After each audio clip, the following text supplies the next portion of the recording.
any allegation, any adverse incident like this makes me mad as hell. I could use stronger language here, Mr. Chairman, but in deference to the committee, I won't. But at the same time, it also saddens me because I understand that out of those adverse events, a veteran and a veteran's family is dealing in the aftermath, and I always try to put myself in their shoes. In response to allegations about manipulation of appointment scheduling at Phoenix, I am committed to taking all actions necessary to identify exactly what the issues are, to fix them, and to strengthen veterans' trust in VA healthcare. That was Veterans Affairs Secretary Eric Shinseki.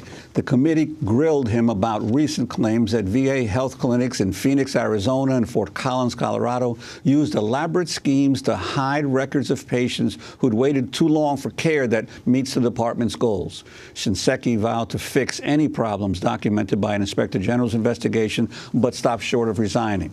The nation's largest veterans group, the American Legion, has called on him to step down. For more, we go to St. Louis, Missouri, where we're joined by a whistleblower who says he was removed from his position as chief of psychiatry at the VA hospital in St. Louis after reporting unethical workplace conduct. Dr. Jose Matthews says he was demoted to the hospital's basement, where he now works on compensation and pension exams. Here in New York, we're joined by Dr. Matthews' attorney, Ariel Solomon. And in San Francisco, we're joined by Aaron Glantz, reporter who covers veterans and domestic military issues for the Center for Investigative Reporting.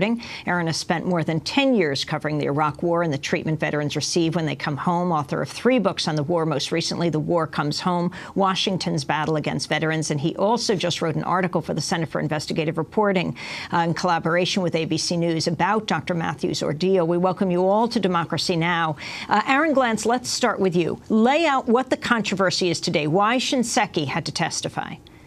Secretary Shinseki had to go before Congress because news organizations have reported that there were as many as 40 veterans who died waiting for care at the VA hospital in Phoenix, Arizona, and that while they were waiting, the VA was simultaneously falsifying the official record of how long veterans were waiting and keeping a secret list. So they had 2 lists. One list represented how long veterans were actually waiting, and that was secret.